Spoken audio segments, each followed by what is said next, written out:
Okay, so we're going to talk about how to prove some things algebraically today. So we're going to actually get started on some two-column proofs. And you need, in order to do this, you need to be familiar with these properties. And most of these you've had before. You may not remember them all really well, but we're going to review those real quick, and then we'll talk about how we can do some proofs. The first one is the addition property of equality, and it allows you to add the same thing to both sides of an equation. So if you have a equals b, I can add c to both sides. For example, in the equation x minus 2 equals 5, to solve that, you would add 2 to both sides.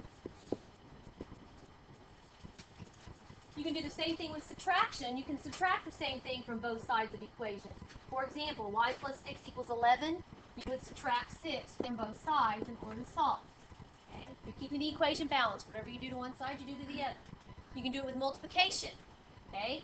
Two things, if you have an equation, you can multiply both sides by the same thing. So if you had x over 5 equals 2, to solve that, you would multiply both sides by 5 to solve. And then with division as well, you can divide both sides of an equation by the same thing.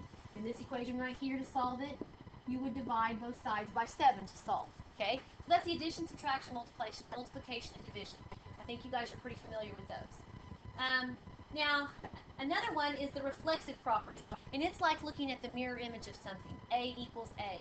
In regard to geometry, we might have this, the length of this segment, PQ, is equal to PQ. It's not a property that we use a lot. The symmetric property you use a lot, you just don't realize it. And it allows you to flip the equation. So like if A equals B, you can flip it, B equals A. Again, AB equals CD. Instead, you could write it CD equals AB. You most often use it like when you solve an equation, and let's say you get down to the end and your answer is 2 equals x. But really, what do you write most of the time? X equals 2. The symmetric property is what allows us to do that. Then we have what's called the transitive property. And the transitive property is like the happy cow thing, the law of syllogism. The law of syllogism is a bunch of if-then statements. In the transitive property, it's 3 sets of equations. And so if A equals B and B equals C, then A is going to be equal to C. Okay, they kind of hook together like a train. The order is very important in the transitive property, okay? Because you have A equals B, and then they repeat B equal to a third thing, so then you can set the first thing equal to the third thing. An example here in regard to segments. AB equals CD, you repeat CD equals a third thing, 8, so you can say that AB equals 8. That's the transitive property. A property similar to, but just a little bit different, is the substitution property. Now the substitution property allows you, if you know two things are equal, you can replace one with the other. And so here's an example. If AB equals 7 and CD equals 7, then AB equals CD. Right here we have two things that are both equal to the same thing. And so if two things are equal to the same thing, then they can be equal to each other by substitution. How is this different than the transitive property? Look at the order of the transitive property. You see how it's different? You got AB equals CD, then you repeat CD equals 8, so you let AB equal to 8. Okay? Here, I have AB equals 7, CD equals 7. Since they're both equal to 7, then they're equal to each other by substitution. Another way that we use substitution is when we're simplifying. Like what's x plus x? Huh? 2x, right? X plus x is 2x. So if I did BC plus BC, what's that equal to? 2BC. That's another example of the when we can use the substitution property. We're not adding something to both sides. We're adding these two to each other, but we're not adding something to both sides of an equation, so we can't use the addition property.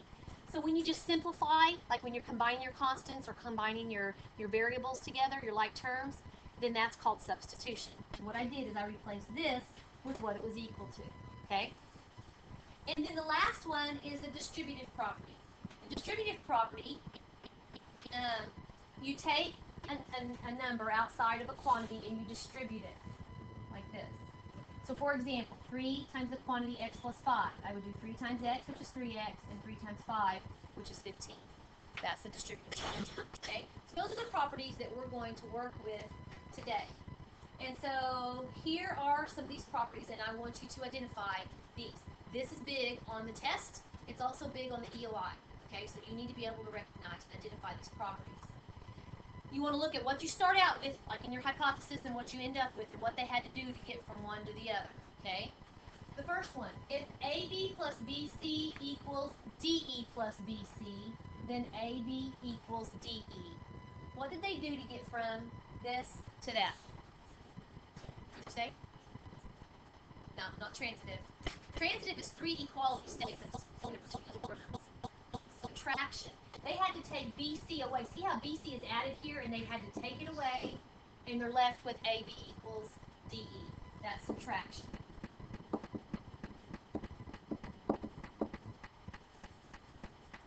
Okay, now look at this one. It says XY equals PQ and XY equals RS. PQ equals RS. In this one, PQ and RS are both equal to XY. They're both equal to the same thing, so I can set them equal to each other. What property is that? Substitution.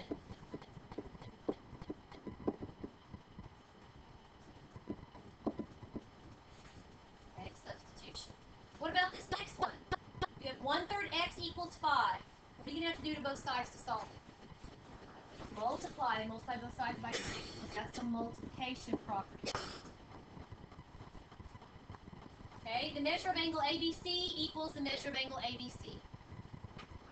That's reflexive.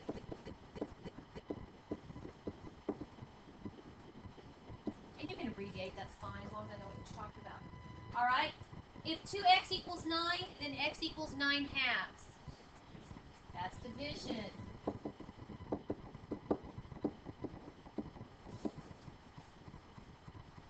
Okay, let's see if you can get this one. If the measure of angle 1 equals the measure of angle 2, and the measure of angle 2 equals the measure of angle 3, then the measure of angle 1 equals the measure of angle 3. That's the transit. That's the happy cow thing.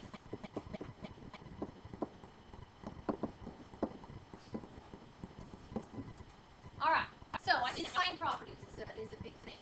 Alright, now what we're going to do is an actual proof. Now, this first one, I just want you to watch, okay? And I'll give you time in just a minute to rewrite it back down. Because what I'm going to do is I'm going to show you how to do it and show every little bitty step, which I need to do that because in the book, sometimes they have a proof and they have part of it written and part of it blank, and you have to fill in the blanks, and sometimes they show every little bitty step. Sometimes they don't, but most of the time they do. Then I'm going to show you what you can do to shorten it a little bit that's okay with me. Does that make sense? Okay? Alright, so the first thing that you always state is the given.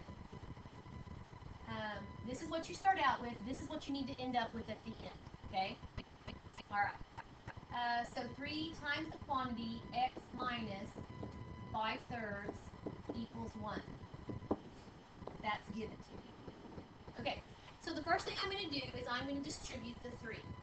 So I'm going to do 3 times x minus 3 times 5/3 equals 1.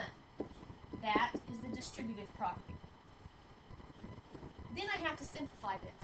Okay, when I simplify it, I end up with 3x minus 5 equals 1. When you simplify, we call that substitution. Now the next thing I'm going to do is I'm going to add 5 to both sides. So I get 3x minus 5 plus 5 equals 1 plus 5. That's addition. And then I'm going to simplify it. 3x equals 6. Then to solve it, I'm going to divide both sides by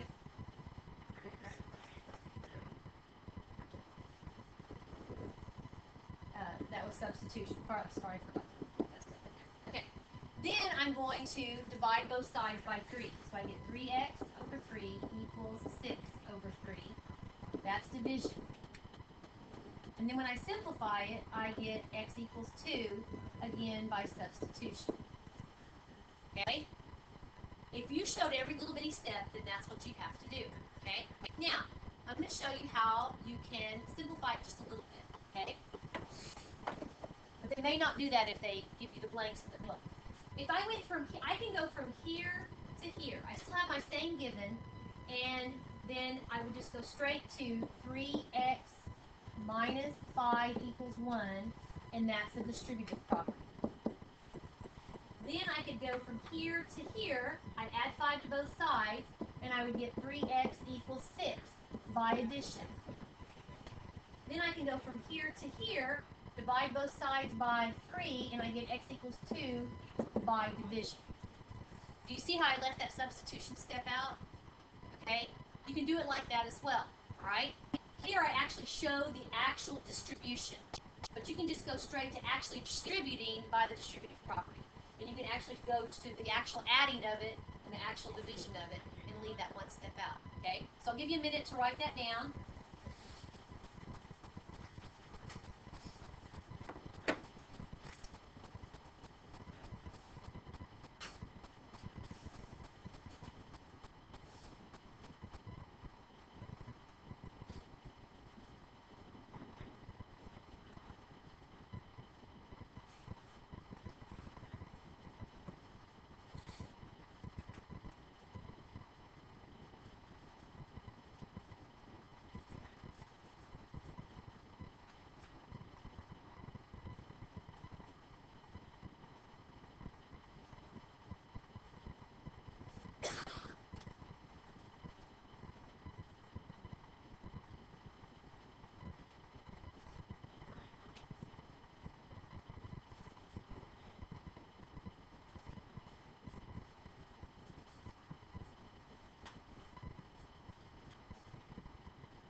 Got that? Okay.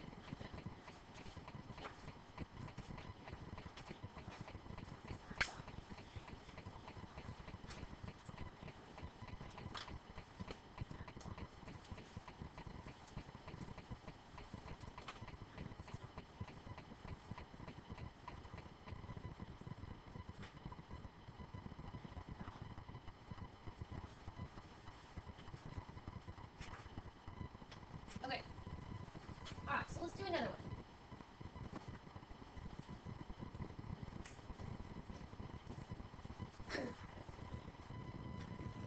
Okay, so what's the first thing that goes in for your statement? The given. So we've got 7 halves minus n equals 4 minus 1 half n. That's given to us. All right, so what are we going to do to solve this equation? What do we want to get rid of? Fractions, right? So what are we going to have to do that? Multiply both sides by 2. So you do have to actually show this step. So you end up with 2 times the quantity, 7 halves minus n equals 2 times the quantity, 4 minus 1 half n. And that's multiplication. You're multiplying both sides by 2. Then what do? To solve that equation? Huh? Distribute. So we end up with 7 minus 2n equals 8 minus n. And that's the distributive property. Now, at this point, when we solve this equation, you could go one direction and I could go with the other. Some people like to move the variable first. Some people like to move the constant first. No way is wrong. They're both fine. Some people have one more step than the other depending upon how you do it. So what should we do first here? Okay, what are we going to add? Add n to both sides? Okay, so you're going to add n to both sides, and I end up with 7 minus n equals 8. by addition. Okay, then what am I going to do? Subtract 7 from both sides. Okay, so that ends up negative n equals 1 by subtraction. Okay, then what?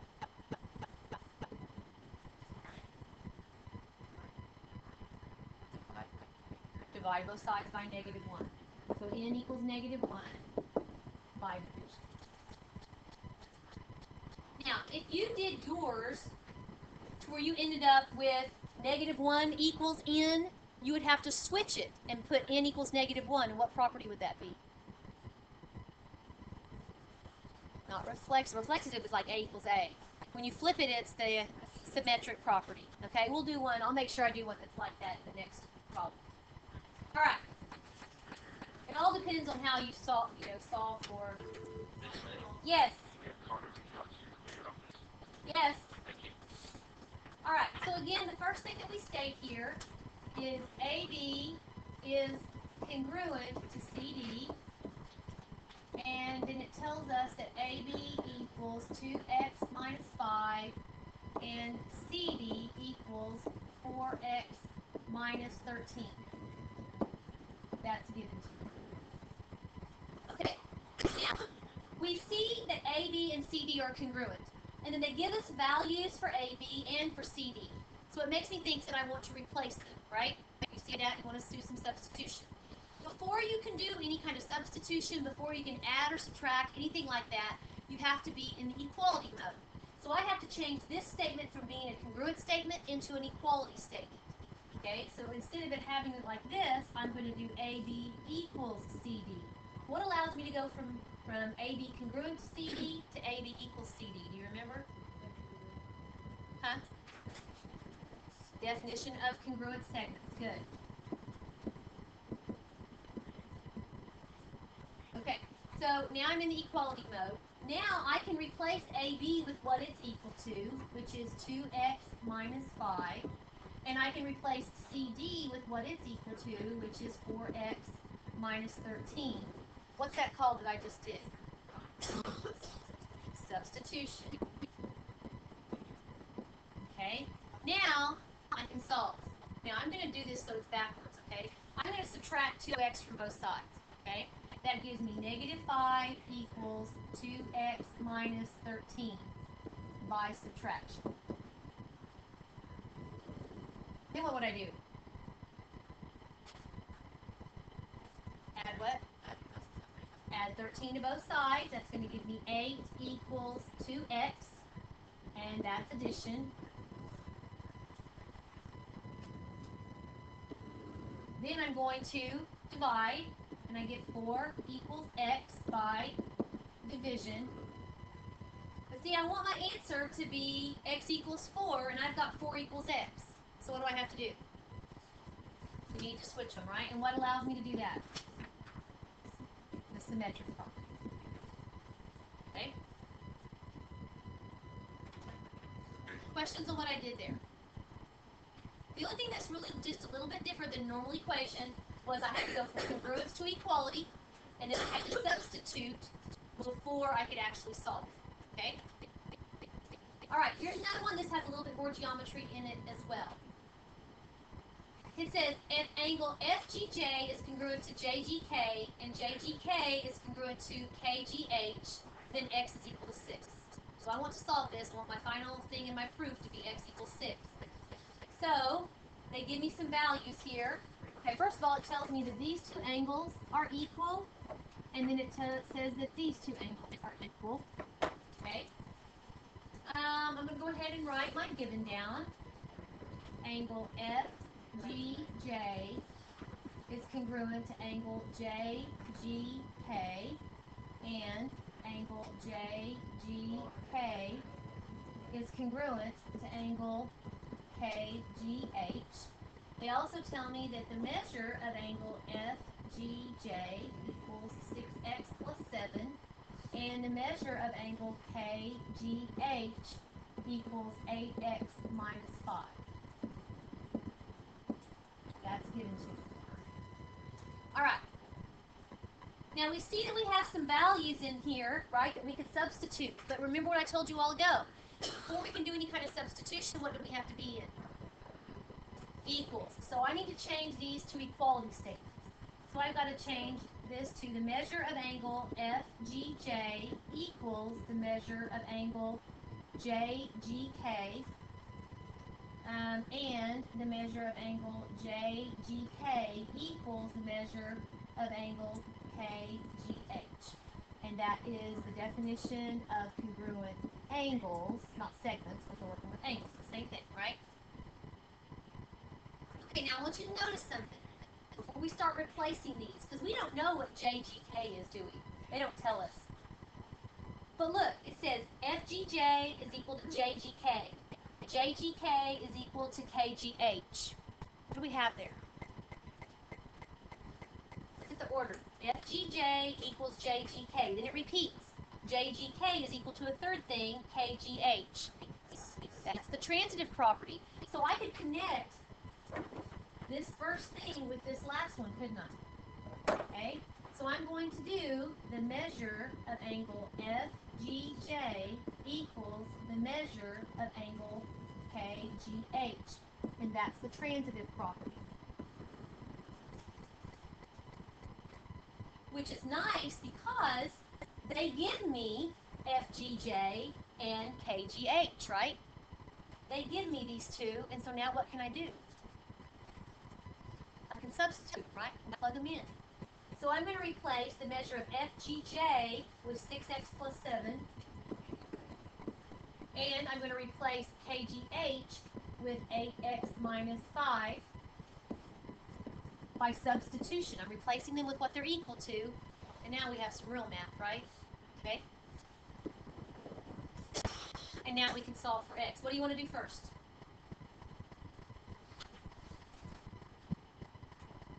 What do you think?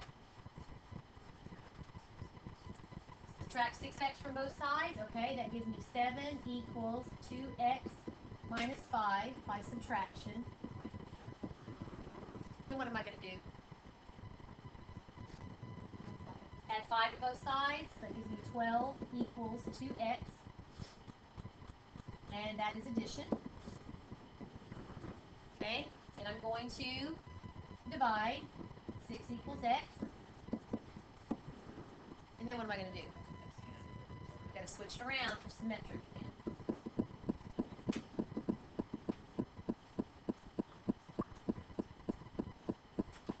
Okay, the big thing here, two big things. I had to change these congruent statements to equality statements. And then I had to recognize the transitive property. I had to see that they use the transitive property here. So it hooks together like a train. I had to put the first one with the last one by the transitive property.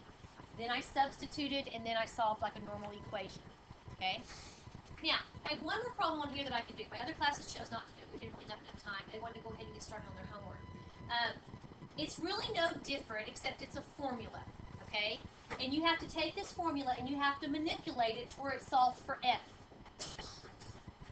Do it, or do you want to get started on your homework?